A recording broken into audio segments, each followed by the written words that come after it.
Hello, everybody, and welcome to WWE SlamTube, fresh off the Survivor Series 2016 pay-per-view. And here we are to discuss it. Wait, WWE SlamTube, are we officially sponsored now? Sure. It's like the Slam Crate. Or the, what was it, Crash Cage? Or Yes, the Crash Cage. Yeah, I still get amused when what you read me the other day, Jim. The dirt sheet said they were making that because that was going to be a real match type. And when you watch the advert of how it's played, I'm like, they're not going to throw fucking every superstar into a fucking metal cage till it plummets. I didn't say anything. Literally, somebody took a picture of the box of the toy on it. It says, "See the Slam Crate in action on NXT." On the fucking toy box. I'm not making this up. This is a dirt sheet. Don't even put it on the fucking packaging. And then they just put a manager in it. And I was like, that wouldn't work. That'd be terrible. If I don't think it looked like the toy plummeted. Yeah, I don't think the real one plummeted to the ground. and broke with the person inside. Yeah. I'm like, yeah, congratulations, you just killed someone and yourself. That's okay. Rings just came out of him, so he was fine. All right, so was there a pre-show? I assume there was, but I was not home in time to see it. There was a kickoff show. There was a lot of panel talking, and Kane beat Luke Harper, and no one cared. Oh, okay. All right, sounds about right. So on to the pay-per-view proper. Kicks off with the women's 5-on-5 traditional Survivor Series match, or however they say it now. No, I think you got it. That was about right. Okay. Which was okay. Little sloppy a match. Yeah. I should, for the benefit, unfortunately, Mole missed the first 15 minutes. So due to time miscalculation. So basically they introduced all the members, and Nikki Bella was the last one for Team SmackDown, who came out second. And then she didn't come out when her music hit, and everybody looked at Carmella like, "What did you do?" And she's like, "I didn't do anything." And then they cut to the back, and Nikki was in the back holding her head going, "Oh God, my head hurts, ow, ow, ow." Yeah. And then Natalia was conveniently there and like, "Well, I hate to do this, but I guess I have to step in and wrestle for Team SmackDown now." Daniel Bryan's like, "No, I don't have time to think about this. Just go do it." Fair enough. They did mention something about it happening on the commentary. I assumed it was pre-show. No, it was just right at the opening when she didn't show up for her theme music. I'm glad that both Natalia and Daniel Bryan told us that literally that match was happening like right now. Right now, yeah. we didn't know that. Yeah. Yeah. All I was saying is realistic by connecting to the camera while the dude is running down the hallway with it pointed at the floor. And God, this will set a standard for the rest of the night. But oh God, what the hell was this? Yeah. A lot of stuff in this match was just like, okay, that just happened. Yeah. and there were some sloppy ass moves in this match too. Like Yeah. for example, I don't like, as people know, Naomi. Mm-hmm. I didn't think Naomi was in the fucking match. I thought Natalia was in the match instead of her already. Yeah, but I was saying no. Natalia was meant to be their like manager, the coach, yeah. coach, yeah. But I was saying Naomi got fucking destroyed and dead, and while I don't like her, they just glossed the fuck over. Like, okay, that just happened. Let's move on. And Well, I will say she looks injured. She's dead. No, it's fine. Let's just move on. two things with that. One, those glasses in her intro were stupid, and I want them for myself in the game. Just like Yes. right shit. Two, I did after she was thrown at, or she was like hitting the ring post or whatever. I liked when Nia Jax got in the ring and just kind of like without even looking, just like waved like nope later, and I was like that's good heel heat right there. I like that. Yeah. But yeah, she was dead, and they were just like, oh well. Yeah. See you later, Naomi. They didn't even do their fake Mick Foley thrown off the cell voice. Yeah. Just nothing. And there were a couple of moments involving Nia Jax where it looked like either she didn't touch them or like they went for the move and they barely connect. I don't think it was Nia Jax's fault. I think just for some reason either her size was throwing them off or just something wasn't working properly. Because there were a number of occasions where I noticed moves were not smoothly happening. Yeah. Also, which this is probably going to come up a lot during this, but why the hell did Sasha get eliminated so fast, and then Charlotte and Bayley just suddenly swapped into a feud? You're like, okay, has she not been buried? Has she gone down the roster? What the hell's happened to her? She's just an afterthought. What the fuck? Yeah. Well, that was kind of what happened. Supposedly, that was why the title got put on Charlotte in a Hell in a Cell, because they supposedly she wasn't supposed to start feuding with Bayley for a little while, but they pushed it on her early. If you believe the old dirt sheets. You think they'd at least start with a triple threat? Nope. Because they have it set up to perfectly do a triple threat and then branch it into a 2-on-1 or something. Just not that. That just seems like, oh, okay. Yeah, that was Yep. kind of random. She's gone the way of her hair, non-existent. Mm-hmm. If you believe all the people online that say she's bald. Yeah. I don't think she's bald. It's just a weave, but still. Mm-hmm. Fair enough. But yeah, this no, just no.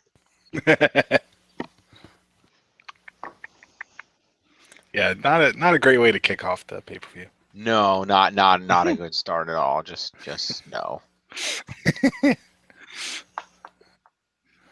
I'm gonna go with that as the official ranking. The first match was just no. Yeah. Yeah, it's even worse when the whole night's been built up as fantasy warfare made real. Who the fuck plays it this way? Yeah, what the? Well, let me answer that. Nobody, because there's no 10-on-10 tag match, 5-on-5 tag match in the fucking game. To be fair, they don't say you play it in the game. They just say fantasy warfare, which is like fantasy football and stuff like that. Fair and it's like, okay, cool, but who the fuck goes, you know what I've got for a fantasy? What's that? A load of non-finishers and a load of people who should be lasting longer, eliminating really early in the match. Fuck it. Yeah, let's do that. That's my fantasy. Yeah. My fantasy is what if I was Vince Russo booking this in secret and I'm bitter at the company for firing me? Yeah, pretty much. The most fantasy thing were two people cosplaying as cops. Yeah. We'll get there. I know. To be fair, they've been doing that recently, Jim. No, I know. Yeah, I'm just saying. I love that gimmick at the fashion police where they write people up for their like wrong hairstyles and stuff. I don't know why, it's funny. Yeah. See, the problem is now all I want to see is a crossover, is a brand crossover where they try to give Jericho a fashion ticket and he puts them on the list. There you go. Yeah, but yeah, this match was just no, and no. I got nothing. So from that we go to Miz v Sami Zayn for the Intercontinental, right? Oh, one other thing for the previous match, right? Alicia Fox's ridiculously barely existent fucking axe kick. That wasn't even an axe kick. That was, I'm going to drop on you with my leg split. That wasn't even close to being an axe kick. I thought they took that move away from you because you almost killed somebody with it multiple times. To be fair, this is fantasy stuff made real. I've had fantasies where she splits her leg and drops on me. Fair enough. Boom! Better than the most of the commentary all night. That's true. Yes. You know what? Yeah. Yeah, pretty much. That's basically it. We'll go with that. Yeah, with Sami Zayn v Miz. I will say this is the one match on the card that was okay. Until the ending. Yeah, the match was I didn't mind the ending. Because constantly what they've been doing with Miz is sort of that Eddie Guerrero thing of how's he going to cheat this time? Holy shit, Spirit Squad have come out, what the fuck? And then it's like, oh, now he's got his girlfriend to ring the bell? What the fuck? Which means you kind of want to see him lose because you're like, no, you shouldn't be champion, which backs up what Brian's saying. It's true. Which I'm like, at least it makes more sense and it's more, I don't know what you'd call it, but more in line with what they've been doing than the rest of the pay-per-view. Yeah, it at least matches the character. Yeah. And I was like, I always like it when there's a new way of cheating like that with the bell ring. Oh, what? Rip pulls up. No, she rang the bell.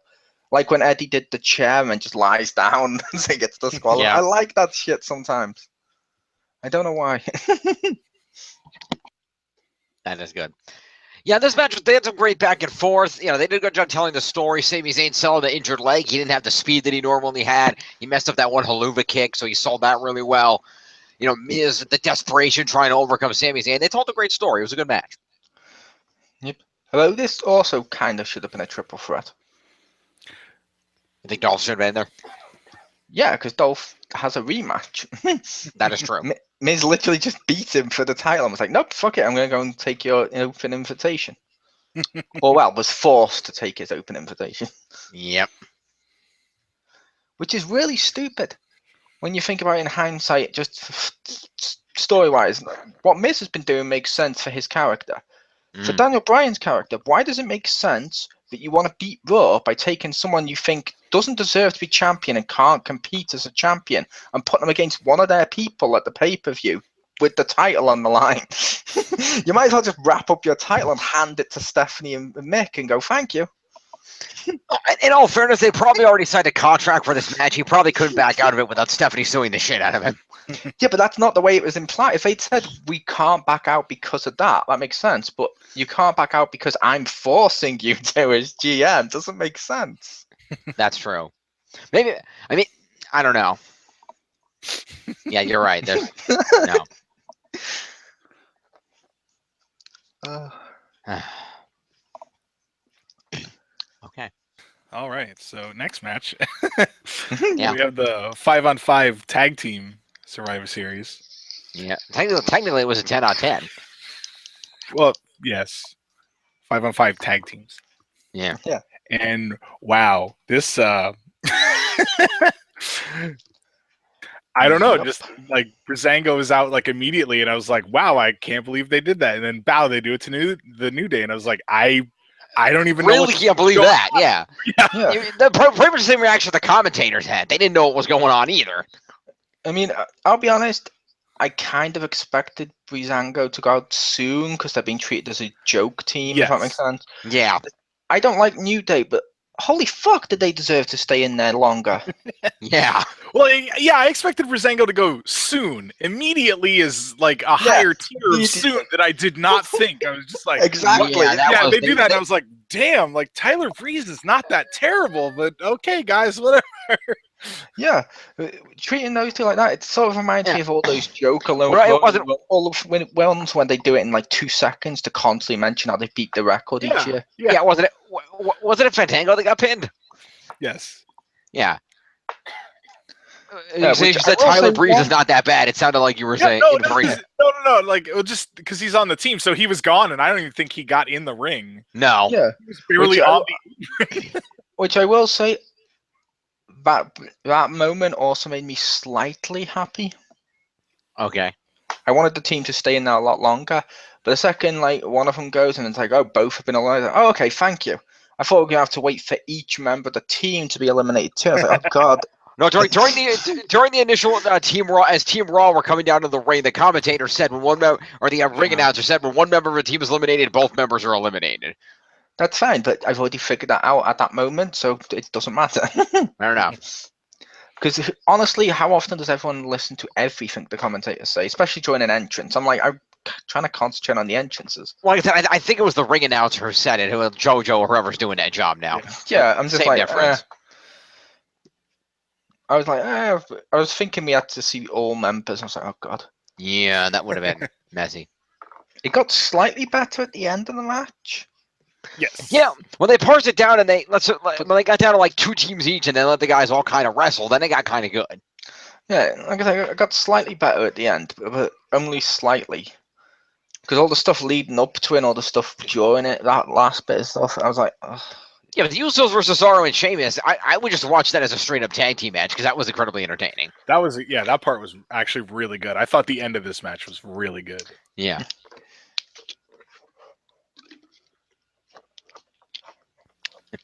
And it was almost a little weird for me because I think just due to the fact that I work almost every Tuesday and I'm only ever home for like the last 10 minutes, I think this is the first time I've seen the Usos since they heel turned. I do like the Usos. Yeah. Yeah, but that was good. That was good. I like that. So started as a cluster, but ended decently. Yeah. Yeah. At the start, I was like that dude from the Undertaker loss with the eyes bulging out. Like, what is Yeah. going on? Or the double rainbow guy. Like, what is Yeah. going on? Yeah, the best part of that was the fact that 1 second Breezango was eliminated outside the ring, unbelievable, and Xavier is playing the trombone in their face to mock them. Split second later, Kobe gets pinned. Just goes back to Xavier. What is going on?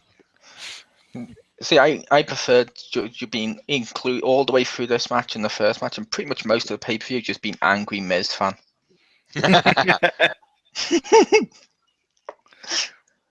Yeah, they need her back. What's that picture? Wait a couple of years when she's of legal age, she'll become the WWE diva or She'll be women superstar. She'll be the the women's division mascot. Yes. Yes.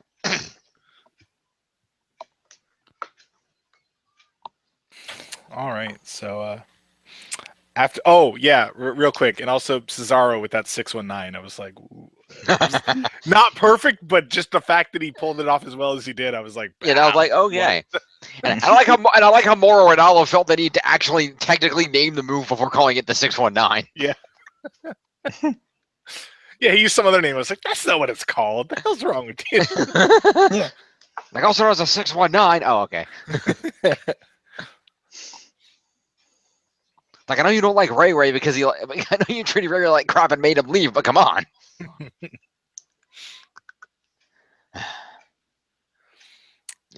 Also, I think that I don't know. I'd have to time it. Speaking of records being set, I had to check the record, but I think that was the longest Cesaro swing ever. It might be.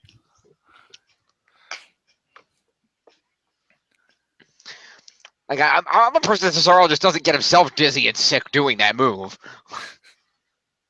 Because I'd be stumbling over myself if I did that move to somebody. There was I saw not a WWE match, but there was one match where a dude had a guy on his shoulders and then did a giant swing to the second guy. So he helicopter spun and did it. So wow, yeah, that's impressive. So like when Cesaro was doing it, I was like, I feel bad, but I've seen better now, so it's kind of like, man. Yeah. And it was a little dude too. I was like, he can't pick up both. Okay. There you go. But anyway, after that match, then we had the Cruiserweight Championship match. Yes. Which was good. I don't agree with the ending, but yeah. Because I was thinking about that. So at the end, Baron Corbin comes in and obviously attacks both dudes. And I was thinking, like, so why is the ref just like, that's a DQ? Why isn't it just a no contest when the guy's obviously attacking both people? Like, just because he hit the other guy first doesn't seem like that should matter so much as the guy just didn't want the match to finish. I think it's probably because he was targeting Kalisto for the injury, and they knew that's who his target was. Well, like I said, I think the idea, it was clearly obvious. The idea was he came in, he kicked Brian Kendrick in the head just to make sure that Cesaro lost. I should say that Kalisto lost the match, and then he beat up Kalisto. Yeah. But I'm just thinking, if they're like, if the ref sees him fight both people, he should just be like, oh, screw it. No, just yeah. Not DQ. Well, I think the rules stipulate if somebody gets attacked, whoever gets attacked gets DQ'd. And that was the first attack, so that's who got DQ'd. But I'm pretty sure there is no written rule. That's usually how they do it, but I'm thinking just why do they do it that way? It seems to me more logical to just... But WWE has written rules. They just change based on what's convenient for the story. Exactly. Yeah. They need to change it conveniently to this one. Also, one thing that didn't make sense about that ending. Mm-hmm. And why wasn't Baron Corbin in the main event? Well, second main event. Because the only reason Shane replaced him was because he was too injured to fight. Clearly, he's better. It's a miracle. Yeah, but in all fairness, after pulling that crap, I don't think they would have put him in the main event anyway. They should have. Yeah. Here's your punishment. Go suicide elbow drop through a table and get killed. I will admit, I was slightly happy that Baron Corbin interfered in the match. Mm-hmm. Until I realised, it's not going to affect it the way I wanted. Mm. I was like, yay, maybe the Cruiserweights will actually feel like part of the main roster now. Mm. Like even before that match, when Brian Kendrick's giving his little speech and his promo, and he talks about, so if they win, my whole division's going over there, blah blah blah, and you're like, yeah, all you're doing is highlighting the fact your division is extremely out of place with the main roster. It needs to feel like part of it. All right, here's what we're gonna make it feel like part of it. We're gonna give it its own show. I thought Baron Corbin was going to try out. He's going to now I'm a cruiserweight. Now I'm the champion. Just holds up the belt. He should have. He could be the only person ever to win an Andre the Giant Memorial Battle Royal match and a Cruiserweight Championship. Yes. And constantly keep telling us that fact because it doesn't sound stupid at all. Now I want him to do that. Yes. And it's even funnier because the Andre the Giant Memorial Battle Royal, Cruiserweights can win it if they're in it. They can. But when you say it, you think it's got to be all heavyweights. It's got to be people that embody Andre the Giant, right? You would think. Not just, he was in a Battle Royal, so it's just a Battle Royal. Yeah. By the way, something I'm remembering, not directly relevant to this match, but the crowd tonight. Like that Toronto crowd. Mm-hmm. Like they were just like all over. Like, first of all, during the women's match, was it Becky? Somebody German suplex somebody, and the crowd went into the Suplex City chant. Mm-hmm. I liked the "He's got kids" for when Heath Slater is getting. Yeah, he's got the "He's got kids" chant. That was a great one. And then the well, there's another one we'll get to later, but there were quite a few. But the other thing was the fact that I felt sad because it was barely obvious that when last minute replaced with Natalya, they thought, it's Toronto. Natalia's going to get a massive pop, and then she got nothing. Yeah. It's like, aw. Oh, and were they doing 10 because of, Ty Dillinger, or were they just doing that? Because the night before in Toronto was the NXT one, so I wasn't sure if it was that's why every time the ref was counting, they were going 10. I wasn't sure if they were trying to screw him up or if they were just Ty Dillinger fans. I don't know. I didn't actually see TakeOver. What happened? I didn't either, but I just know that. What did Ty Dillinger do? That's just like his taunt, because he's like, I'm a perfect 10, so he comes out and he's like 10. So I can't tell if the crowd's behind it because they like him, or they're just trying to be ironic, like, hey, we're gonna cheer for this guy that we don't really care about. I don't know. So I wasn't sure if they were trying to screw up the ref, because sometimes they do that. They try to, when the ref counts, they do it one number higher to try and screw him up. Yeah. So I wasn't sure if they just kept doing 10 to hope he would just go 10, no, and then the bell would be like, no. Oh. See, that makes a lot more sense. During the women's match, when they did it during the Naomi thing, when they were counting the 10, I honestly thought they were going, no. Like they didn't want it to end that way. Not like this. And that's something else. As much as it got weird, and I don't do this very often, but just because it was kind of entertaining to hear the bicker across brands, little props to the commentators. Little props. And I will say, the Natalya thing, she probably would have got a bigger pop if she hadn't taken out a massively over face to get on there. What are you talking about? She had nothing to do with it. She was just conveniently there. Allegedly took her out. Yeah. It was Carmella. It had to be Carmella. I will admit, when she was out, I'm like, oh shit. I'm like, Mickie James is gonna come out, and then Natalya's like, oh, I guess I could do it. I was like, that's cool, but part of me is like, oh. Yeah. I was hoping for some a surprise. I was like, oh shit, but then it's like, I'll go out, and then her music hit, and I was like, that's cool, but oh. I knew it wasn't gonna happen because she's pregnant, but my hoping was Trish Stratus is gonna come out because of Toronto. Yes, and the return of Snitsky to punt her baby. No, she just gets an unfair handicap. I am my own tag team. And I'm kidding about the return of Snitsky. We all know he's still on the roster. At least my opinion is he took the super shredder serum and turned into Braun Strowman. Whoa. I hadn't thought of that before, but that's fact. Because I can see that. And you notice, conveniently, if I'm not mistaken, I think Braun Strowman is undefeated. He was defeated tonight. That's true. That's true. We'll get there. Continue. All right. So, now speaking of which, now we have the 5-on-5 traditional Survivor Series men's match. Yes.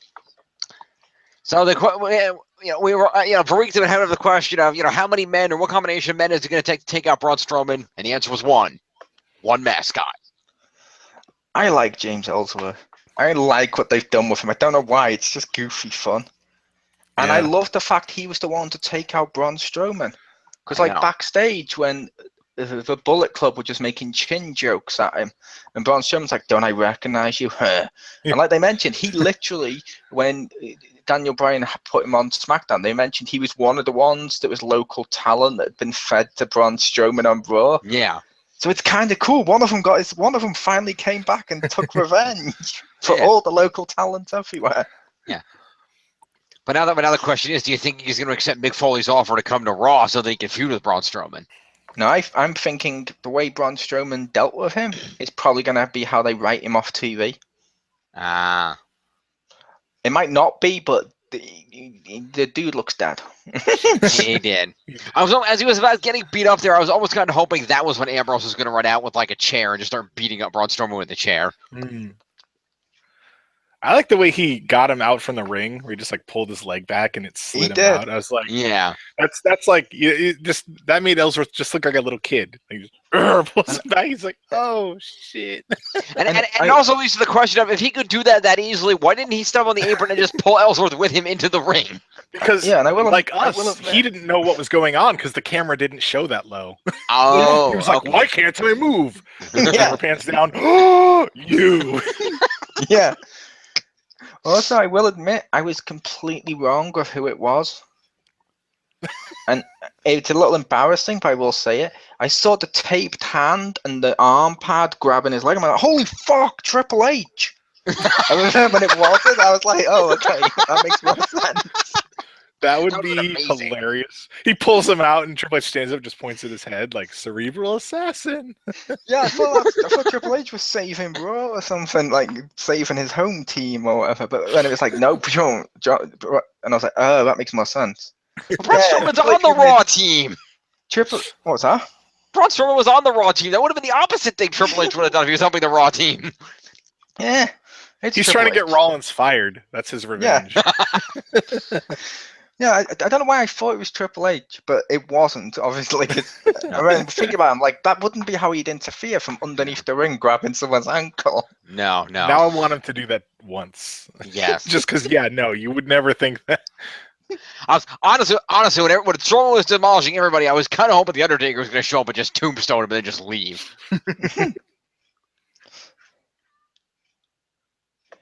But yeah, this main event, well, not main event, this match, it was weird as fuck.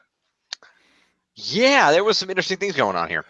I will argue this should have been the main event, but yeah, comparatively, yes, it should have.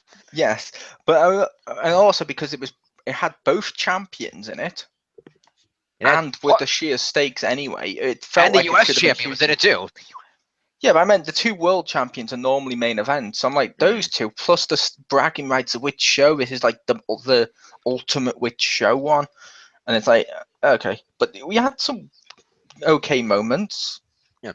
Like Shane constantly sacrificing himself. And if you didn't know he sacrificed himself, don't worry, the commentating will say it over and over again.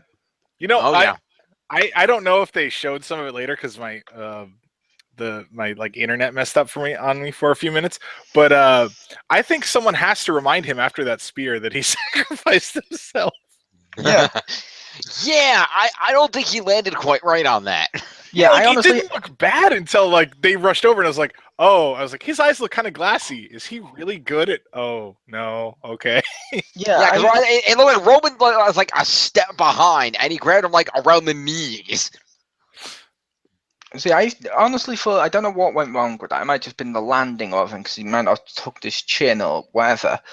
But it looked like it went wrong because it looked like he just smacked his head on the mat.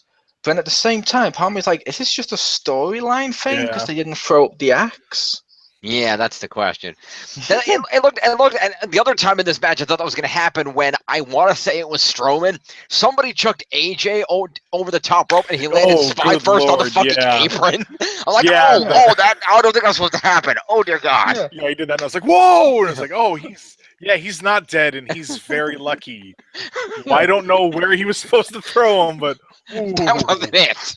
Yeah, and the thing with the commentary that I was mentioning is I don't mind when they mention like when he did the elbow drop through the table. Oh my God, he just sacrificed himself. That makes sense.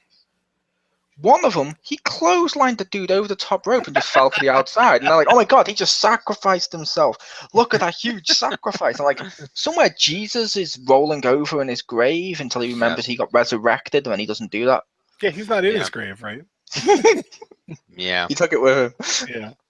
Yeah. However, in props to the commentary team, I don't remember who it was. It might have been Corey Graves, but I want to give props to whoever made the suggestion that mascot James Ellsworth should have been dressed up as the SmackDown Fist, because that was a great idea. That was a great idea. I will admit, Corey Graves does have my line of the night Okay. when he tells him to shut up, Jennifer Hudson. I missed that, but that's nice. Yeah, he's like, shut up, Jennifer Hudson. And he's like, okay, good one. And then you hear one of the other commentators go, oh, you know that was a good one. It's like, yeah, it was. And I'm like, I don't know why. That's just such a petty insult. So it's funny. Yeah. So how about that Shield reunion? How about that Orton Wyatt? Yeah. I admit they faked me out. I was thinking, oh, he's bringing a control Braun in the match and turn him on his team. It's like he almost did. Jericho was like, no, it's still Team Braun. Like, oh, okay. Also, the list suffered a tremendous injury. Yeah, It did. It got Owens'd. Yep. Now I'm going to be curious. Will the list actually still be on Raw this week, or are they going to use this as an excuse for Jericho? But Owens, you destroyed my list. Yep. Because sadly, Also- the list is more over than most of the wrestlers on the roster. Yeah, pretty much. Also, and it's a question, by the way, in relation to this match. Is Roman Reigns biased? Because Roman Reigns clearly said, no, screw the German announce table. That's not good enough. I want to use the Spanish announce table. Yeah, I wasn't sure. I was It's like, tradition. is he trying to do some heel stuff? Or he's like, no, I don't like this table. It's tradition. Roman Reigns is just traditionalist. Yeah. Back in the day, you see, there was no German announce table. They've invaded the announce table scene and just forced themselves there. I'm still waiting for the day at one of these when some match just goes completely off the rails and they smash it through all three of those tables and then the 4 tables that are out in the crowd. See, I can't wait till one day when they go like a powerbomb through the Spanish announce table, and underneath it's just like a metal anvil, and you see the commentators go, I just flip them off and just take off their headset and leave. Like, nope, we're done. Only if it's against Orton. Yes. Yeah. Like, I think he could sell that really well. Of he got crashed through a table with an anvil underneath. Yeah. And then the camera just cuts to the back and Ambrose is just like, yeah, I've been there. Yeah. And if they're gonna do that, just go ahead and CG in like stars or birds twirling around the person's head. Just go full bore. Yeah, I just love the idea that they're like, you know what, they're gonna go through our announce table. Let's just put something underneath it, so if they do, they learn to never do this again. Yeah. No, if they were gonna animate something, they'd be animating little Bray Wyatt heads. Yeah. Yes. Well, the Wyatt part of this I like the Wyatt part of this because, like I said, I've been enjoying the fact Orton's joined the Wyatts. I thought that it's worked a lot better than I would have expected. kind of cool for them. Yeah, and they were the winners, and I'm like, okay, cool. So they didn't just ruin the momentum they've built up for Orton joining the Wyatts, and I'm like, that's kind of cool. And wait for it, Orton sacrificed himself Out of nowhere. out of nowhere. Also, that related note, it's just me, or is Seth Rollins incredibly stupid? I know it's that right. shit did not spell Rollins. No, that was a weird half shirt, but besides that. It should have said Lynn's Raw, so it says Rawlins, so it's a pun on his name. That It would should have have actually been been half clever. Raw, half random shit. Yeah, I saw that and I was like, so he like half supports his team? What the hell's that? Yeah, that was weird. But sorry, Seth Rollins, you're incredibly stupid. Oh, I'm gonna get up on the top rope and jump into it when Randy Orton is standing right there, not on the mat. Like, no, this is a great idea. Nothing could possibly go wrong here. That's almost as dumb as playing 2K17 and saying, oh, I'm going to jump off the top rope at a dude that has a finisher stored. It's just a stupid idea. Is this your way of trying to justify Jericho saw the RKO coming?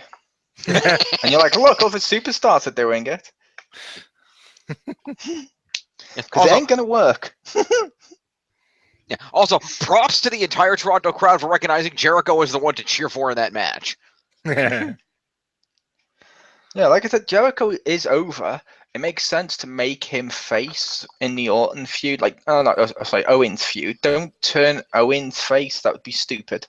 Yeah, no. Owens is better as a heel. It needs to be Owens v Jericho. And the list just seems like the way of setting this up, because those two have to fight each other at some point. Yeah. Because there's no way they're actually best friends, considering most of the time they keep arguing over whose name goes first.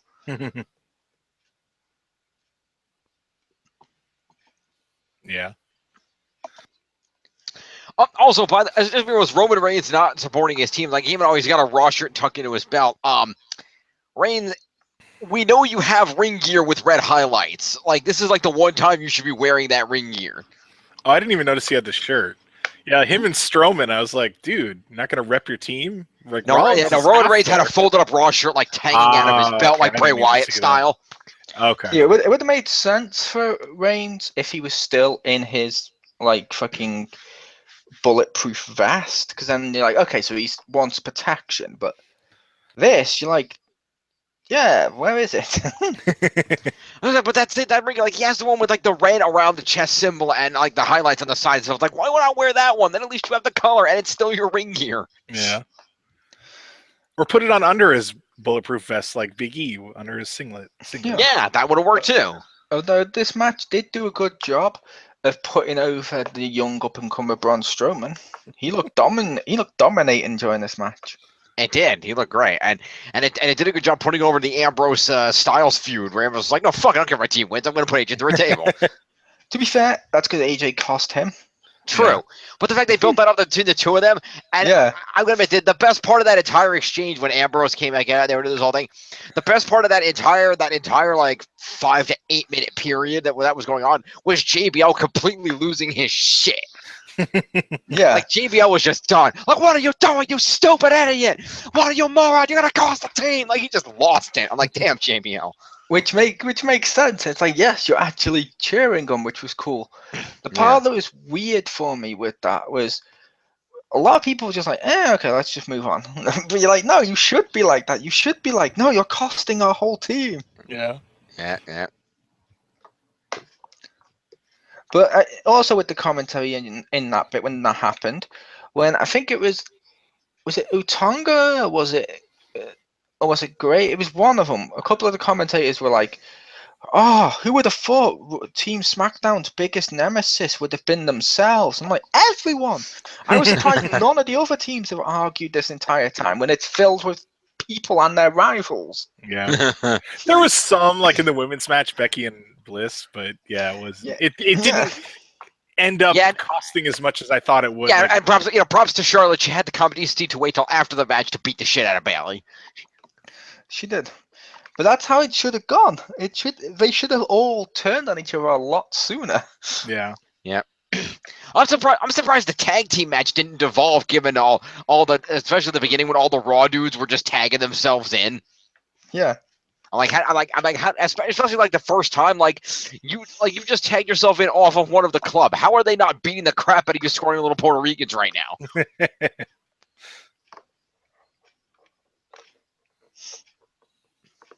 Yeah. So should we bring it to the last 5 minutes? We should.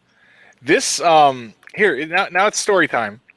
So Goldberg's making his entrance, right? Lesnar comes out. Goldberg's making his, and I'm informed that I'm needed to help with dinner. So I go upstairs for 3 minutes. I come back down, and I'm like, oh, they haven't started. Goldberg's like hugging someone in the crowd. Why would no? And I see like a 2-0 sign. I'm like, that guy's hopeful, right? Put on the headphones, excited my laptop. I was like, you've got to be kidding me. Rewind. Really? I was like, I guess it's a Goldberg match. So it's already over. And I was like, damn. 3 moves and a push. That's all that was done during this match. That was the extent. And that's not the result I thought was going to happen. And that was weird. Yeah, that was out of nowhere. And interestingly, as Chriz the Mole pointed out to me before we started recording, this is the first time Brock's been pinned since Undertaker. Yeah, I think it's the first time he's been pinned since the streak, because otherwise it's been someone else in a triple threat. Yeah. It was passing out with the submission and stuff like that. They've done a great job of protecting him. Admittedly, passing out with a submission was the best possible loss, where if I'm going to lose, I'm going to both pass out and flip you off as I'm passing out. That was cool. That was the best ending. That was cool. But it's weird, because I'll admit, like I said, I'm not a big Goldberg fan. I expected him to win. But I expected a beat down, drawn out match, if that makes sense, like a long drawn out match. I didn't expect push, spear, jackhammer, 1, 2, 3. It's like, what? And they're like, yeah, fantasy made real. No, this isn't a fantasy. This is shit. Yeah, I was wondering at first, because he pushed him off. I'm like, oh, they're building it up like you showed Brock. I'm Brock smiling, so Brock expected this. Okay. Then he with the spear, and I'm like, okay, that was a good spear. He's not pinning him. Wait, he's not going to. There's no spear. Oh, God, he's going to. Jackhammer. Fuck. If this was fantasy warfare, and if they want to tie it into the game, this is someone playing the game with an action replay. Yes. No, this is someone playing that setting of the game that I don't know if they have it this year, but in past years, that setting of the game where you could set yourself to come in with 8 stored finishers and the other guy half beat up already. Yeah, but even on the new games, if you do your finishers and they've got health, they will kick out. Like Brock would have used resiliency. True, you would think. So this is making him super weak and spamming all your finishers. Don't. Yeah, and somehow disabled Brock's ability to hit the up button on the D-pad to have Paul Heyman distract the referee. Yeah. This whole thing was just like, that's what? This is terrible booking. I can't wait till tomorrow night when they sell this as the greatest thing ever. Yeah. Well, like, that's the only, like, Goldberg's not coming back after this, right? This is like a one-off. I'm almost wondering if they're doing this so that Brock could be really, really pissed off and spend 3 months demanding Goldberg fight him at WrestleMania. It could, but which would be weird. That could work. I'm like, oh God, don't tell me Brock's going off TV and this is how you've got rid of him, because that'd be shit after all the build-up. Yeah. Like, Brock needs to beat. They need to do another one so Brock can beat him, because Brock needs at least something out of this, because that was shit. Well, that's why I thought he was going to win. So it was like tied at 1-1. So it's like, well, you know, like Goldberg did beat him that one time. It's still tied, so there could be something in the future. And yeah, that's what I was thinking they were going to do too. I figured it would be that way. Yeah. That's why I was surprised. A friend of mine was like, "Oh, this is, after he lost, we go, oh, this is leading to a best of 3." I was like, "He's already won 2." Yeah. You're right. It did, and guess what? Yeah. That also leads to the question, though. Given Brock's contract, how did they get him to agree to this booking? Money. Yeah, clearly, they must have paid him a shitload for this. This is the fallout from when he juiced. I don't know. Yes. You have to job to Goldberg. No. Yeah. And they could have just waited 1 month and at least had him in his Santa outfit. Ah, yes. Are we reviewing Santa with muscles? I know that was on your possibility list. I don't know yet. Stay tuned. We might review Santa with muscles. Unlikely, because if that's going to be one of my 2, I'm not going to take that as one of the 2, just because, it's bad, let's review it. That's easy. Fair enough. I'd rather do Arthur Christmas or something. Actually, we're talking about Goldberg. It should be Santa Slay, if anything. There you go. That's a good movie. Jim wouldn't watch it though. I know. What's Goldberg? I might. It's basically horror. I know, but I'm not. I mean, I'm not entirely against horror. So it's like, oh, it's Goldberg. That'll be entertaining to watch Goldberg slash people. Yeah, it's is. horror comedy, which Spoiler looks alert. fun. That's like I would probably give him the opportunity to consider seeing See No Evil just because it's Kane. That doesn't make it entertaining. Touche. It's a WWE film. That automatically makes it not entertaining. But I just wish I could see no sequels. yeah. The Marine one was entertaining enough. Oh, you don't like the Marine 10 in space I only starring saw the first Alberto Del one. Rio? Oh no, I wouldn't watch that. But I only saw the first one, and I was like, yeah, it's not bad. It wasn't great at all, but Yeah, and then they do like Marine 2, Marine 3, and they keep changing the Marine. Like I said, I can't wait till they go like a Call of Duty Infinite Warfare and go to space with this shit. yes. Yeah. Braun Strowman is the Space Marine. Admittedly, ironically, I own the Blu-ray, but I haven't had a chance to watch it. I heard the Condemned with Stone Cold was pretty good. I saw it on TV. It was okay. It wasn't as good as I would have. Yeah, okay. Yeah, see, I'll admit the only WWE films I've liked have been the ones where they've made them with like Warner Brothers for the cartoons or like Scooby Doo and stuff. Oh, I didn't we have a hand in that that one movie that was that one Halle Berry movie that was kind of good. Oh, the phone call or something like that. Yeah, that where she's in the trunk. She's on the emergency. Yeah. There's a guy in the trunk. That was they had a hand in that. And that was kind of good. The one that like David Otunga was like a cop and was probably in it for like 3 seconds, but they're just like David Otunga's in this movie. Was that who it was? Okay, I didn't remember who the hell was in it for WWE. He wasn't starring because I remember in the trailers, like you barely could tell he was there, but they were hyping it up like he was totally in there, and I'm like, he's got a bit part probably. Apparently. Which means either they made it or they might have said, hey, look, can you just put one of our superstars in there and we'll give you a shit ton of advertisements? And like, fine, 3 minutes as a cop. Yeah, I think they considered it a co-production with WWE, and yeah, it was David Otunga. He played a police officer. So he's both law and order. Pretty much. Yeah, he's Fashion Police next week. There you go.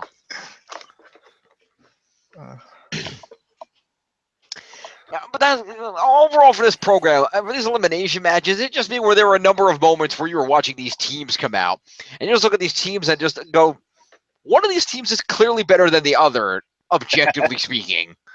I particularly felt this in general with the tag team match when I saw, okay, the Raw team comes out. All right, we got the Club, and we got Enzo and Cass, and the New Day. It's a SmackDown team, and we've got Heath and Ryan. Okay, we got the Usos. Okay, we've got the Hype Bros. We've got Breezango. And I'm like, no. Just what? See, I felt that with the tag team one. I didn't feel it with the others because I felt like you could go either way. Yeah, I felt that a little bit with the women's only because you had 3 of the 4 horsewomen on one team. Yeah, but you had Natalia on the other. You had Natalia, you had Becky. Like those were good, but then it's like, I'm sorry, I don't. And Alexa. Yeah, Alexa's pretty good. Like Carmella and Naomi. I'm sorry, I like Carmella because she's kind of vicious, but I don't take her that seriously yet. And Naomi is just a joke. So it's like, at least the joke on the women's team was Bayley, who can actually still wrestle despite being the joke. Yeah, I think whenever you need 5-on-5 or whatever in this amount of people, especially with tag teams, there's always going to be people where it's just like, oh, we have a slot left, I guess that guy. Yes, but they could have very easily removed Naomi and still had Nikki Bella in the match, and it would have been significantly better. Yeah, no, they could. There's definitely better solutions for a lot of stuff, but I'm just saying that even like how often I don't know how often you do it, but like when you play like even the video game and you're just like, all right, I want to beat up like these 6 guys, and then you like, I need 6 on my side, and you pick like your own creative wrestler and like your favorite, and then like another guy, and then you're just staring at them like, well, these people aren't going to be used. That I guess just throw in this guy and this guy. There you go, whatever. Like, it's a point where at the end you're just like, sure him because the cursor's on him. I don't care. I know. I feel like there were better odds. Like I feel like looking at this construction, I feel like Daniel Bryan could have like walked over to the pre-show table and been like, Lita, you want to make $500 tonight? I feel that phrase might have gotten him maced. but I get what you're And getting going divorced. for. Yeah. If the entire pre-show was Daniel Bryan walking over and be like, "Hey, Lita, you want to make $500 for tonight?" and everyone just stares at him.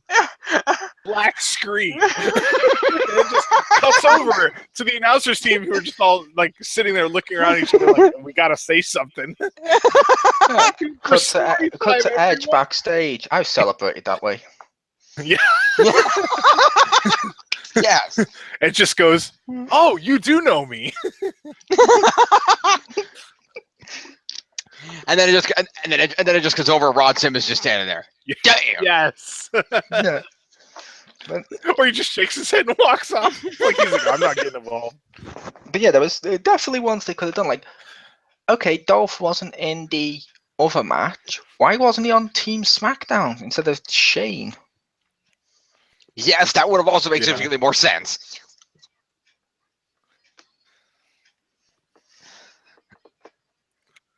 Yeah. Like, he went from the last pay-per-view he was on, Dolph getting a massive cheer winning, to not being on the pay-per-view. Yeah. And like pretty close to the end too, because he was supposed to fight Sami Zayn. They're like, "Oh," and he's probably like, I mean, he probably knew ahead of time, but I could just be, yeah, cool. Ziggler's gonna be there, and then like, what, 2 days before the pay-per-view, 3, or I guess like this is Tuesday now. It's like 5 days before, they're just like, "Haha, no." Yeah. Am I the only one who's now going? Am I given SmackDown's plot lines? Am I the one who's going to laugh their? It's going to be disappointing, but laugh their ass off if this Tuesday on SmackDown, Dolph goes, "Well, if you can't beat him, join him," and then comes out in his Spirit Squad uniform. Like, I'm just gonna take the Orton approach here. No, I want him to dress up as a Spirit Squad member and go out with the second one, like he's in disguise, so he can cost Miz a match. Spirit Squad member wouldn't recognize that it's not. She's like, "Hey, Mikey," and he's like, "Yep." Yeah. I want them to do a women's v women's match on SmackDown, and again have Nikki Bella taken out, and Daffy and Daphne Ziggler comes out.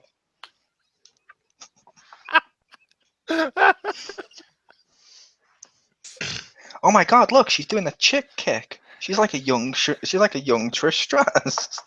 That's got to be Baroness Corbin, so he can win the cruiserweight, the women's belt, and the Andre the Giant Memorial Battle Royal. Yes. And single-handedly win a tag team like Kane did that time in the TLC. Yes. And then there's only one Ultimate Challenge left, and has to go to WrestleMania to face Bette Lesnar. Yeah. We're terrible people. We are. Yeah. But I'm okay with that though. That was the pay-per-view, which was terrible. Yeah. Although one thing I will mention briefly here, because we had time when we were waiting for Rick when we got everything set up. I did watch the first episode of WWE Storytime. Not terrible. Oh, it looks like they took the Ricky Gervais show approach. Haven't seen it, but fair enough. I'll take your word for it. Basically, they recorded like a podcast and something, and they go on when it was on HBO, they just took those podcasts from the past and just animated them to show the story. Kind of, yeah. They had 4 stories. The guys told the stories, and then they animated them. It was kind of entertaining. It was short. I mean, even with all 4 stories, it only took like 15 minutes. It was a short show. But it was pretty good. It wasn't bad. Yeah, that was a short job.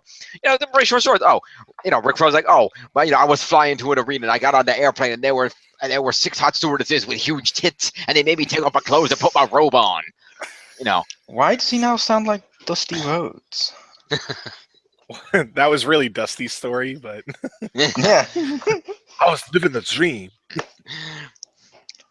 Well, Flair was drunk. He sounded like Dusty, So now all drunk people sound like Dusty. No, just Flair. But yeah, no, he told that story, and then there was one. I think the best one was Ron Simmons' story, because he told the story about how me and Bradshaw were on the arena. We knew we were going to get drunk, so we hired Teddy Long to be our designated driver. And so we went driving. We went to the bar. We got drunk, and Teddy's like, "We got to leave because we got to get to the arena, or we got to get on the road to be at the arena on time tomorrow." So they got in the car. They started getting going, but they had too much to drink, and this is in a snowstorm somewhere. And so Russ was like, "Pull over. We and Bradshaw got to take a leak." So they took a leak, and then Bradshaw got back in the car, and Teddy drove off without Ron and left him in a snowstorm for an hour. Until Bradshaw, and because he thought Bradshaw was screwed around, that Ron wasn't in the car. He's like, no, Charlie, you idiot. Ron's not in the fucking car. And then they finally managed to get him to drive back to go pick Ron up, and ended up being an hour in a snowstorm.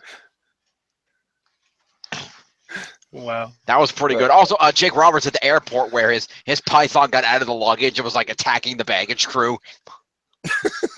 Nice. And they called him, and they were calling him, and they were like, is that your python? And he's like, he's got to deal with this. It's like, hell no, ain't my problem. And then, because that python was in a bag, and the bag was in a locked box. So for it to be out, your guy screwed up. That's on you.